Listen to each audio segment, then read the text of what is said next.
Good afternoon and welcome to Southeast News on Signature TV. We can feel the Harmattan breeze and it's kind of really nice. Looking forward to having a fruitful season as the year winds down. I am Barry Kumo Ado. First, the headlines. 13 FGC students suspended in Enugu. Governor Winfrey decries rising wave of fake news in Ebonyi. Anambra Assembly frowns at high cost of textbooks and uniforms. Details shortly.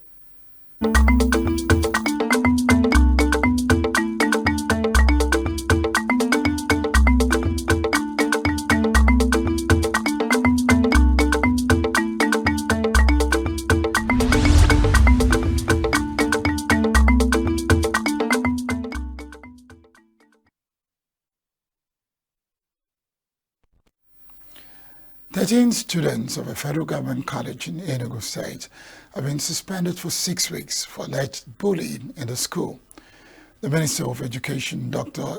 Tunji Alausa, ordered the suspension of the students based on a viral video showing some students of a school engaging in acts of bullying. Alausa reaffirmed the ministry's unwavering commitment to maintaining a safe and conducive learning environment in all federal schools across the country. According to him, a recent report received by the Federal Ministry of Education highlighted the bullying incident at the FGC Enugu, which raised significant concerns about safety and discipline within the school environment. Signature TV reports that the incident involved the gang assault of an SS1 student by a group of students on November 7, 2024.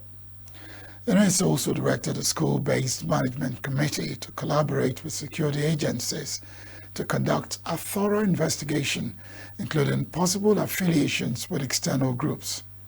He added that immediate measures have been implemented to enhance security at the college by engaging law enforcement agents while also reviewing existing safety protocols. Alausa said counseling and rehabilitation support will be provided to address all forms of problems while promoting their reintegration into a positive school environment. Members of the Anambra State House of Assembly on Tuesday called on Governor Chukwuma Soludo to direct the Commissioner for Education to address the exorbitant cost of textbook and school uniforms in public-private admission schools.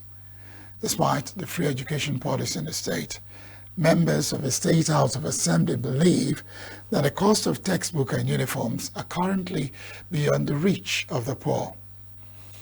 In a motion sponsored by Majority Leader and member representing Ekwusigo constituency, Ikenna Ofodeme, and 18 others during plenary in Oka, the House said the motion became necessary since education is a fundamental right, hence the need for every child to get equitable access to learning materials. Ofodeme, who moved the motion, decried the current practice in Anambra State with primary and secondary schools using textbooks as workbooks where answers are written in the books, making the books non-transferable. He said uniform purchase from exclusively designated vendors and mandatory extramural classes place undue financial burdens on parents and guardians, particularly for families with multiple children in the same school or class. The motion was supported by a majority of the members of the Assembly, agreeing that the practices have financial implications on families. Speaker of the House, Somtochukwu Udeze, appreciated the sponsor of the motion. Udeze asked committees on education and judiciary to examine the laws establishing schools to know whether to amend or come up with a fresh bill. An old woman has been paraded almost naked in Iwoku community in Agwata local government area of Anambra State on allegations that she killed a 15-year-old boy. Video of the parade has gone viral on social media, showing indigents leading her around the community and raining curses on her. In the video, the woman was seen with a fresh palm front waved around her neck, a sign in Igbo land that depicts someone that has committed sacrilege. Signature TV gathered that the woman tied up the boy with rope, leading to his death. When Signature TV reached out to the State Police Command spokesperson, SP Tochukwu Ikenga said no such report was brought to the knowledge of the police, promised to make an extensive inquiry to ensure that the video is not old and being circulated by detractors. Some indigenes of Igboukwu who were reached, however, said they are not aware of the incident. Ebonyi State House of Assembly has given a 24-hour ultimatum to all illegal motor park operators in Abakaliki to shut down operations or face the full wrath of the law. This was contained in a statement signed by the State Assembly's Public Relations Officer, Sylvester Egede, and made available to newsmen shortly after the Ebonyi State House of Assembly Committee on Works and Transport, led by Deacon Joseph Ununu, met with managers of various motor parks in the state on Tuesday. Explained that illegal motor parks spanned from Vanco, Presco down to Anu-Ebonyi Junction in Abakaliki, the state capital. The state lawmakers, however, directed all mass transit operators in the state to submit evidence of payment of internally generated revenue to the committee clerk before the close of work on Friday, 15th November. The committee chairman also directed vehicle operators to stop operating on pick and drop basis and go back to the motor parks that were graciously provided by the Ebonyi state government. The vice chairman of the committee and member representing Afikpo North-East constituency, Okie Ezeali, noted that the committee was not out to witch hunt anyone. He assured of adequate protection of the mass transit operators in the state, and as much as they heeded to the government directives. Responding, the Ebonyi State Transport Service, Ebotrans Operational Manager, Innocent Obiahu, appreciated the committee for the dialogue and appealed for the repair of the entrance to the Central Park.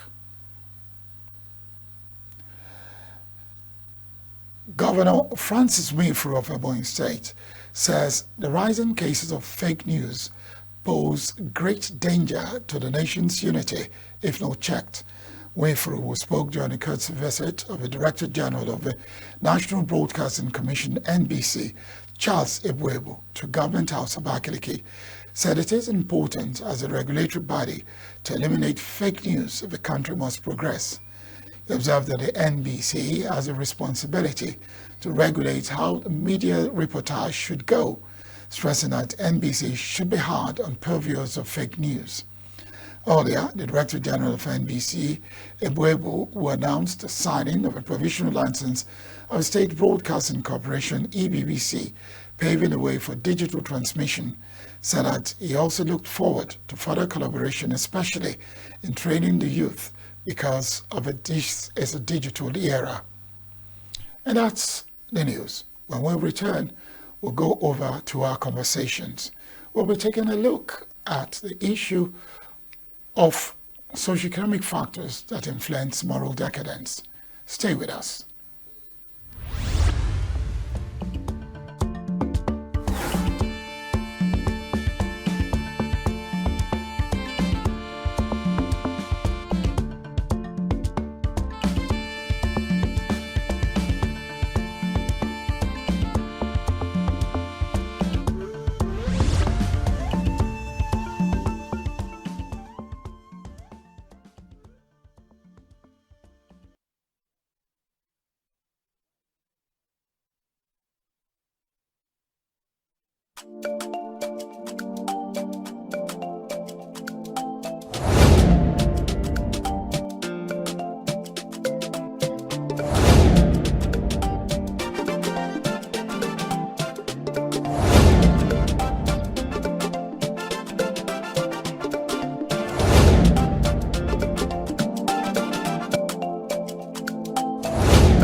Welcome back.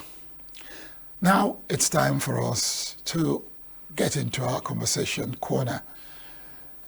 We've talked about many issues, but one issue that appears to be central to all the conversations we've had on Southeast News appears to be that of unity of family. When a family is not united, a lot of issues come to the fore. Moral issues, values. How do we hold our cultural norms together? How does it impact on us? Some time ago, we talked about parenting. And at the end of the day, we discovered that once that thread that holds together the family unit is cut or broken, it appears that all is lost. So today, we're going to look at socioeconomic factors that influence or creates opportunities for a degradation in morals. Or put it another way, what causes moral decadence? And how can we, as a group, begin to find workable or practical solutions to ensure that we stamp it out of our society, or better put, reduce it to the barest minimum. With me is someone that has been on this platform before, but then she was way out of this place, so we were talking via Zoom, and Zoom couldn't connect, so we had to talk through the phone. Onyeka Udegbunam is not new to us, to me, and to you, because she is Executive Director of Hope Givers Initiative and a community woman leader. She's lots more than that. But Onyeka, you're welcome to Southeast News. Thank you very much, Barry. I'm glad I dragged you out. My pleasure, any day. So, in looking at moral decadence, we need to, side by side, ask ourselves those questions. How did we get here?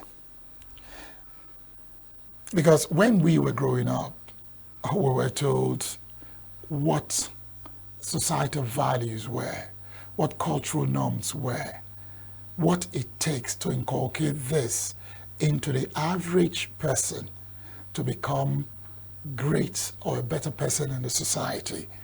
So how do we get to this point whereby what is right is becoming wrong and what is wrong is becoming right?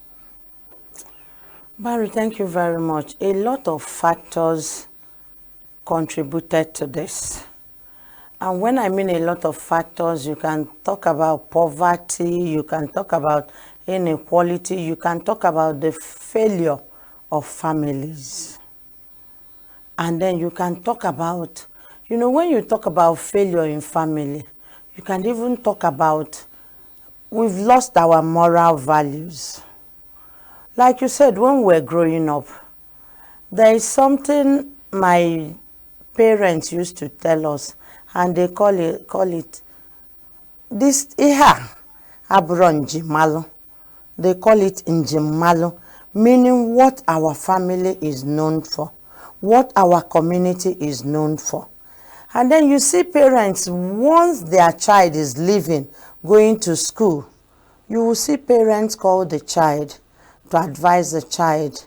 You will hear things like, Kenapo, Lutekwa, remember where you're coming from. That they don't know us with stealing. We are not known to behave anyhow. So whatever you're doing, remember your roots, remember your background. But we've lost all those things. And like I said, poverty is one of the root causes. Because then you could see fathers going to work, going to trade, going to source for income to uphold the family. Most women then were teachers, classroom teachers, who go out at certain time and come back at certain time. So the children are not left all alone. These days, because of the economic situation, the father is out, the mother is out. The children are left with televisions, unmonitored. And there are a lot of things now shaping the character of our youth. And we call them modern. So these are modern things. They are in the jet age. And our children are jetting out. And jetting out of culture, jetting out of morals, jetting out of norms and everything. Jet age. You see a child from a family will see an adult and find it difficult to greet. Most of them, you will hear something like, say good morning. And you will say, morning, my dear. Not knowing that that child is asking you as an elder to say a good morning. You see things like, okay, let's even talk about what happened at Federal Government College. How can students be so heartless? No matter what that boy has done, there is what you call the carrot and stick. You beat with one hand and then you come back with the other hand. But a situation where our society, we have lost values. I am telling you, human life does not mean anything to us anymore. Looks like everything now is about money, is about wealth, is about those that have made it. And then those in the jet age, they are jetting into all manner of phones that their parents cannot buy for them. And then they come home with those phones and no father or mother will say, where did you get this phone? How much did you buy it? And so it looks like our children has grown more than us. But for people like me, I don't believe so. Because there is an Igbo adage that says, no okro, ada akali onye kolea. Because okro choy kalege, ibendiani ebendiano. Omalo, no mado kolea. So a lot of things have happened. When you're talking about wealth, you see parents even encouraging their girl child to go into prostitution. Not just their girl child. From recent research, it's not just the girl child that is into prostitution. Even the boy child is into prostitution. And what are we doing about it? All we care is let them bring the money. And the society is not helping matters because prostitution is no longer prostitution. It's been baptized to as far as they are concerned, to a more suitable name. They call it run, sabi, hook. Which one? You know, but this is just something that is terrible. And the society is keeping quiet. The world is keeping quiet.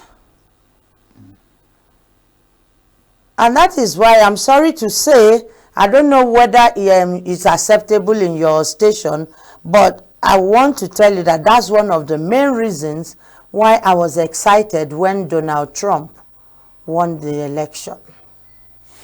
Okay.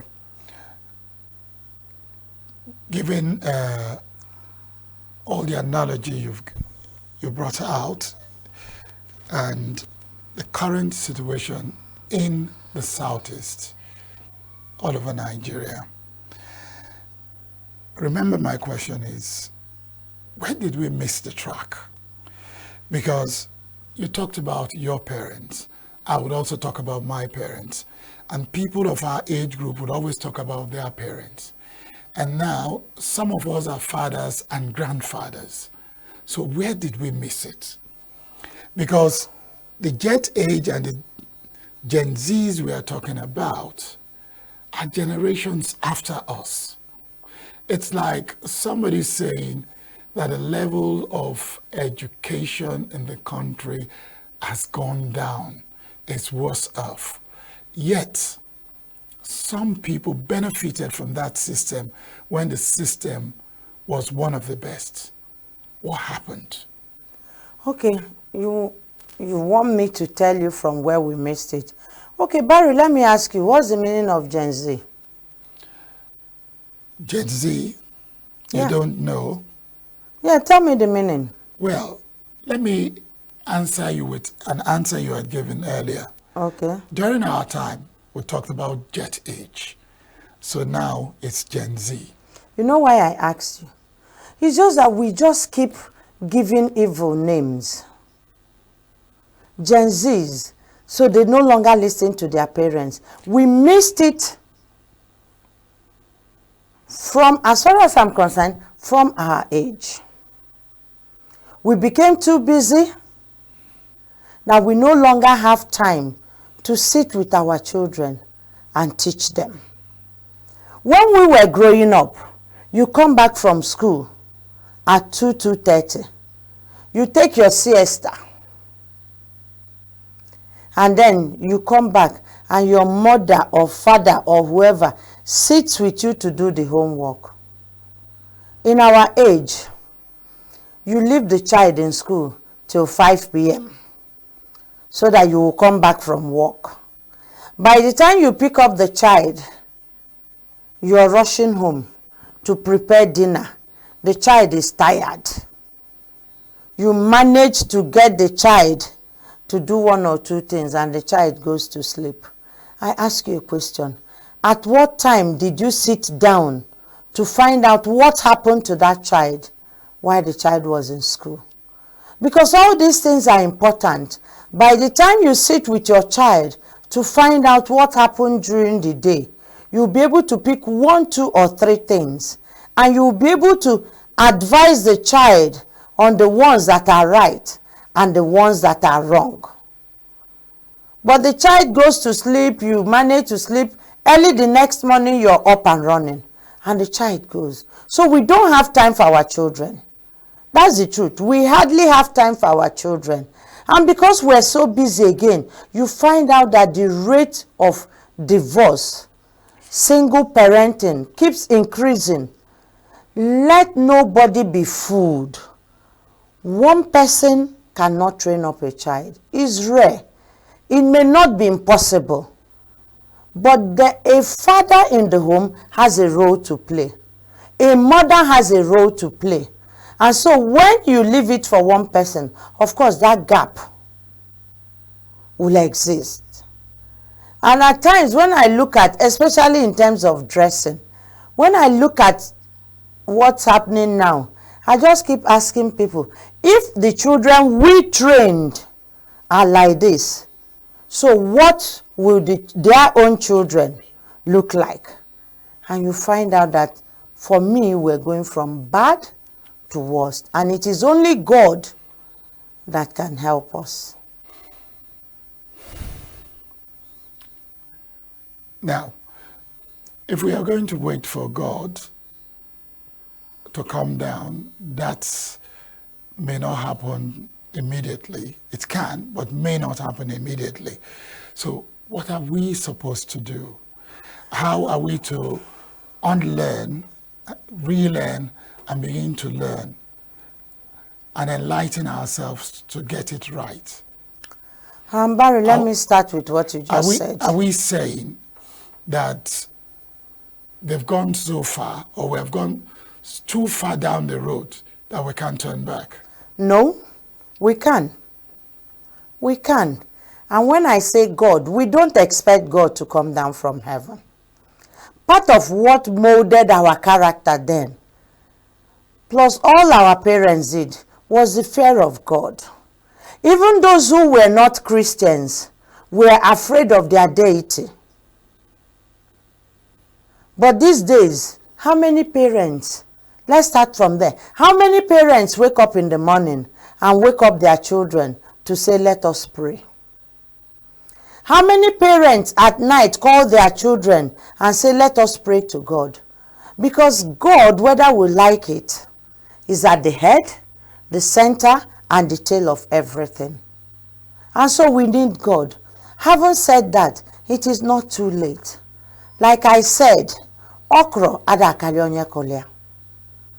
If we deliberately, it has to be a deliberate attempt. If we bring out time and deliberately decide to show our children the right road, we will still salvage a lot of them. We may not salvage all, but we will salvage a lot of them. Look at, take Southeast for instance. Look at the rate of kidnapping. Look at the rate of robbery. Look at, we were not known for such things. The average Igbo man values human life. We were never known for such things. So if the parents deliberately decide to come back home, bring out time for their children, teach them what is right and what is wrong. It is in this age that children watch anything. When we were growing, yes, they could watch TV, but there are certain programs that are not meant for children.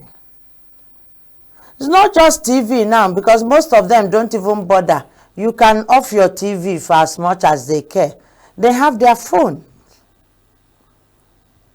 And with handset, of course, all manner of things happen there. You could just be sending a message and Pono appears. We can't run away from these things. And that's why I keep using the word deliberate. We must tell our children these things. It's just like the time has gone when you will tell a child, if a man touches your bum, come and tell me. Or if a man touches you, you will get pregnant. No. We've passed that age. Let me borrow your word. In the Gen Z world, you don't have to tell a child if a man touches you, you will get pregnant. Be bold about it. What is wrong in telling a child if you have sex? Because the truth that we do not know is that these children already know more than we do.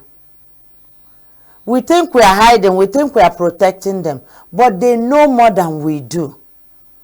And so we must begin to talk to them. Another issue we have is that those who try to correct their children do not do it in love. Gone are the days when you use force on a child. You must make that child your friend.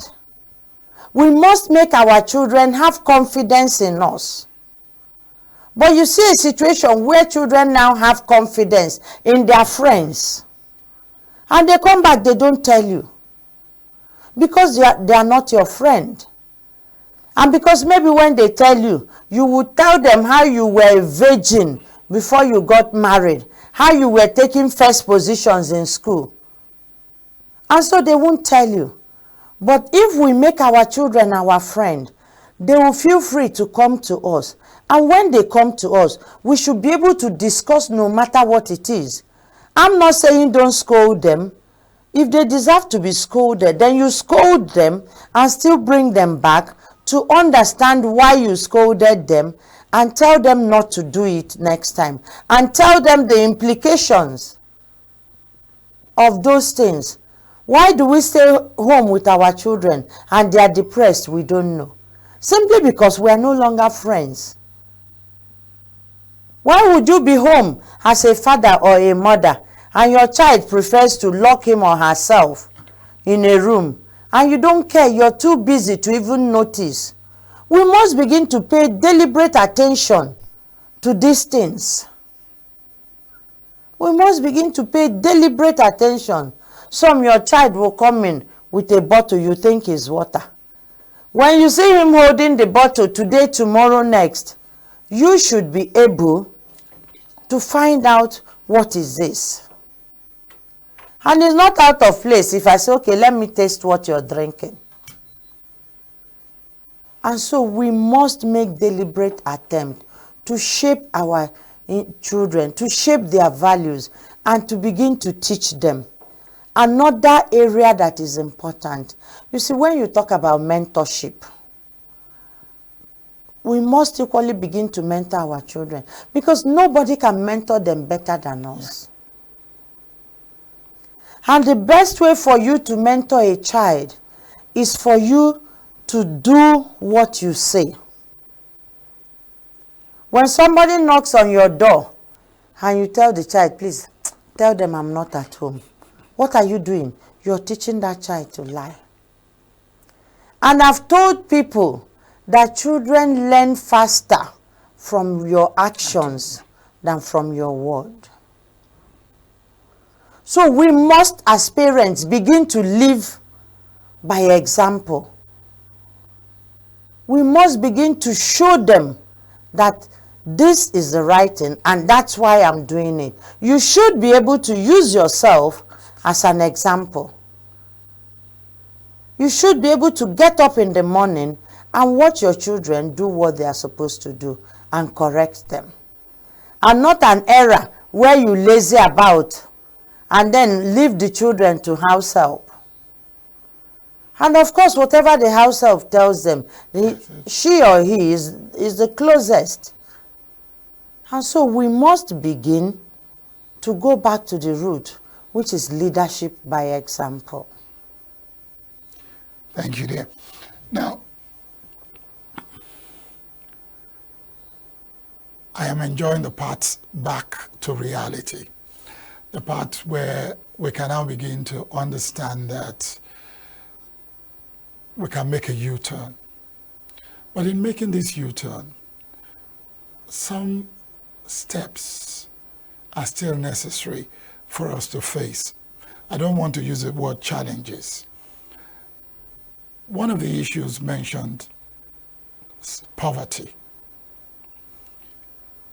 But in talking about poverty, I don't want us to go to the different classes of poverty. But I need to define the type of poverty, because once you talk about poverty, everybody thinks about materialism. What about mental poverty? Some of our children or our neighbors' children, they have the skills, they have the opportunities, but because of mental poverty, they cannot rise up to challenges. No matter how you mentor them, they are comfortable in that zone where they are not making any progress. And for them, it is people back in the village that is stopping them from moving forward. So how can we begin to also ask, as parents, as elders, as leaders of thought, as mentors, whether you are called to assist or not, how can you exert positive influence on those who should rise up and take charge, but are just comfortable in that zone where there's no progress? Well, Barry, the truth is that you just mentioned that there are different types of poverty. But when it comes to mental poverty, I've been an advocate and I've screamed and shouted. Most people in Nigeria has mental health issues. Most, and I mean most.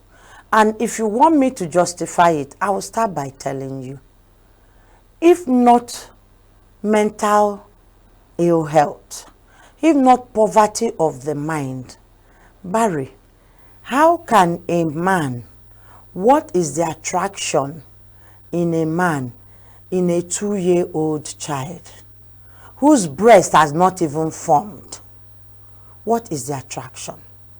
What is the attraction in your own child? It is ill health. It is ill health. A again, you see people, you do not have money to go to hospital. You have an ailment. You do not want to tell yourself the truth. For me, I believe it's insincerity. And you begin to say, it's people from the village. You were poisoned. Look at what happened during HIV/AIDS. Majority of the people that died avoidable deaths. Because instead of you to own up to the truth, yes, we understand there is stigmatization. But when stigma started being addressed, what happened? People were still saying they were poisoned. Today again, you see all manner of evil. You're not progressing. You have something to do. Yes, we understand the situation of the country. Yes, we understand there is no work. But I keep telling people, you know, and it hurts me each time I say that if there is anybody that is hungry in Nigeria, the person is a lazy person. Quote me anywhere. Yes. I'll be looking forward to the solution. Let's be true with this first. Yes. The person is a lazy person. Why do I say that? That brings me to the solution. When you fry groundnut, you have the market for it. Ordinary zobo, tiger nut, there is market for it everywhere. But you see people sit back at home and encourage their children. And they sit back. And you say somebody in the village is doing you. Have you gone out to even learn ordinary computer? Or I have seen people who make thousands of naira, let me leave million, from their phones. You have the same phone. All you sit back and do is make calls, do WhatsApp, watch film and pornography. And then you're saying somebody is in the village is doing you. It's mental poverty. Whereas somebody will use the same phone, do marketing, do online sales, do designs, and make money. And so we must begin to tell ourselves the truth. As parents, we must begin to show our children that laziness does not pay. There are fathers who sit at home from morning till night. The same thing with mothers. And then you find them quarrels. And these quarrels affect the children. So we must be conscious of the fact that as parents, whatever we are doing is affecting the lives of these children. And so if we do not want them to end up that way, we must start early. You cannot leave your child after secondary school to sit back at home saying uncle in the village is doing him. You cannot go and teach that child a skill. And what we don't know, it gets to a stage where that child becomes ashamed to go and learn skill. That child can no longer do anything, and then he becomes nuisance. Because in that his lazy attitude, you have not even taught him the fact that he has to work to earn a living. And then you think you have money, you think you're doing him good, you provide him with everything he needs. And then he sees it as a way of life. And then when you can no longer provide for the child, what happens? The child finds an alternative way. And that is how they get into robbery, they get into all manner of drugs, and they get into all evil. So we must begin to teach our children that they have to do something. The Bible even says a little sleep and a little slumber, and poverty overtakes you. So we must teach our children to use their hand right from home. There are people that make millions of naira from catering. What is catering? Is it not the same food you cook every day? Can this child begin to monitor you and learn how to cook? My daughter personally Part of the things she was doing before she got a good job is even in her home, she will cook, display it on internet, and people will book. There's a lot to do. You can bake. You can teach a child. Going to wash somebody's car to get paid for it does not demean you in any way. It does not. You could do dry cleaning. You don't need much money. And so the earlier we begin to take out that mental poverty, take out the fact that somebody is there, the person there has not even finished solving his or her own problem. And one thing with all these things is that once you inculcate it into children, fear takes over. Yeah. And you make them useless. They can go and volunteer. A lot of people have gotten work from volunteering. You can go to hospitals to volunteer.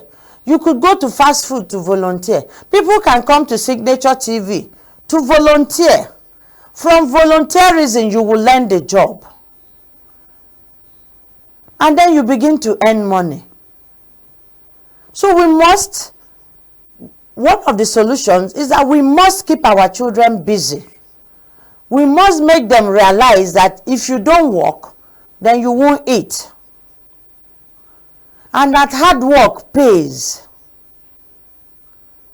People are not where they are because somebody dashed them money. Yes, I agree. They could be few or $10. But a lot of people made their money from hard work. And so we have to start teaching our children.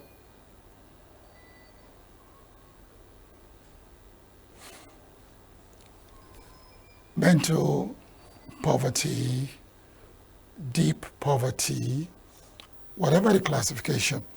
I liked your exposition because it brought hope. And it reminded me of some of the other conversations we've had, whereby there's a place you get to in life and you think that you need millions to start something. And you forget that you can start from where you are, as small as you can. And gradually you build up to get somewhere. One of the issues that always comes up is education. Are we getting the right type of education? Is it more of theory, less of practical, or we need to rejig our education system so that we begin to have more self-employed people than people coming out of the four walls of a higher institution clamoring for jobs that are basically not available? To be honest, as far as our education system is concerned and curriculum, we are not getting it right. And that's why I seem to align to some extent with what is happening in Enugu State. And that is if it will be sustained. You find people every day, thousands of people are going into university. Most of these people, okay, let me say 50% of these people cannot even spell their names when they come out. In fact, they pass through the university so that they will have a whole certificate, but the university does not pass through them. But unlike abroad, you see people who are who they are, educated without going through our regular universities. And that's why I went to GTC and I was excited. You see people from SS1 learning to sew, learning mechanic, learning welder, learning all manner of things. That's the way it should be. Skill. So that when they come out, they will be self-reliant. You know, when you look at your situation, you find solution to solve your situation. There is no job anywhere in Nigeria. You have few people scrambling for the available job. Yet, every year, we keep graduating people, pushing them out from school. In fact, part of why we're not even getting it wrong is that these days, prove me wrong. Tell me how many people you hear are repeating classes. They just keep pushing them. And every year we are pushing millions of half-baked, educated people. Even those that are educated, the job is not there. But if we rejig it and go into technical, into skill, when you come out, you become self-reliant. You begin to use your hand. You begin to do things. And our economy will begin to change. And so we need to look seriously into our education system. It shouldn't be business as usual. It shouldn't be, I have a certificate. I'm a graduate. Graduate of what? What are you doing with that certificate? What can you do with it? You can't even put food on your table. And that is why you find parents, even in their old ages, still struggling. Because after the university education, you're carrying beautiful certificate without a job. And you cannot do anything to fend for your parents that have suffered for you for years. So you're still in the house, doing nothing. Your father and your mother are still suffering to fend for you. No. We need to take a look again at our education system. And it's not just formal education, the other ways of education. Look at the Southeast. We used to have this, what do they call it now? Is it the apprenticeship? Iba boy. Iba boy. Iba boy. Where somebody passes 3-4 years, learns the skill on the spot. What is education? Is it not imparting knowledge? Somebody gets the knowledge of how to go to China, how to lay aqua, how to do this. And after 3-4 years, the person is doing well on his or her own. Rather than, and then his counterpart that has passed through the university, after 4 years, is carrying one big paper, doing nothing. And again, I want to say something. People just keep talking about that there is no money to start business. I disagree with most of them. And I tell you why. Ask one of them telling you there is no money. Okay, how much do you need? And for what and what? You find out that the person does not even know. You hear things like, okay, give me any amount, let me see. Who gives you any amount? If you're not organized, if you've not planned yourself, so that you go and waste it and come back. But if you're properly educated, formally or informally, you should be able to come up with, this is what I want to do. And this is why I want to do it. Not because others are doing it. Do you have the passion for it? If you do, how do you intend to get there? What and what do you need? You must not get everything you need. And I'm telling you this from experience. I have community women I'm working with. And you will not believe me. I've had to give people as little as 10,000, 20,000 with the support of my commissioner from my village. And this woman has turned the money around. Some of them have gotten their own shops. Some of them are in a position to be able to give another person that same 10,000. It is about how you plan yourself. And the Igbo man, an average Igbo man, is always willing to help. And that's why we should not allow that apprenticeship to die. Because if you know what you want to do and you're sure you want to do it, you can go to somebody. I've seen people go to businessmen, carry wares, come and sell it, make your own money and return. And that brings me to the issue of integrity and trust. We must begin, and it has to go back to the root. You must be trustworthy. For somebody to be able to do something with you, you must have integrity. These are the basics. And if you're trustworthy and you have integrity, your children will learn and grow up with it. And so we need to rejig both our formal education and informal education.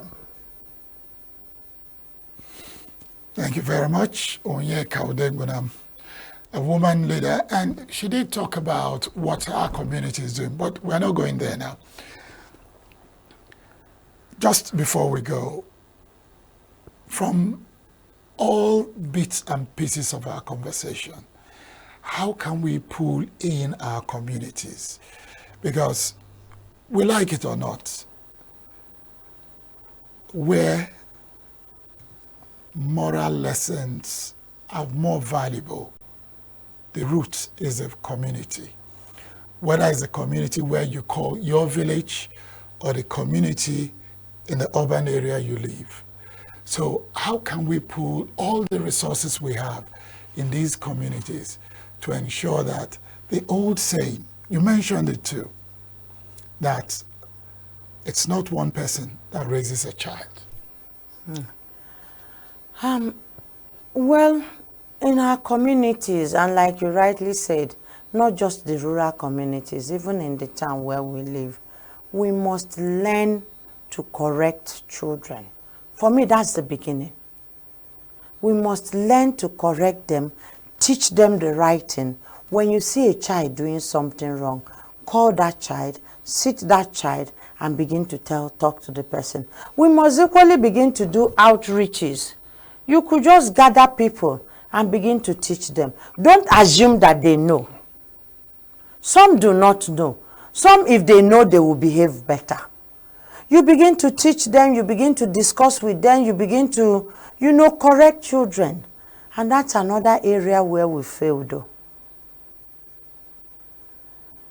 When we were growing up, and you make a mistake in the community where we live, and somebody scolds you, or it gets so bad that somebody beats you, as you're entering the house crying, your mother or your father is beating you.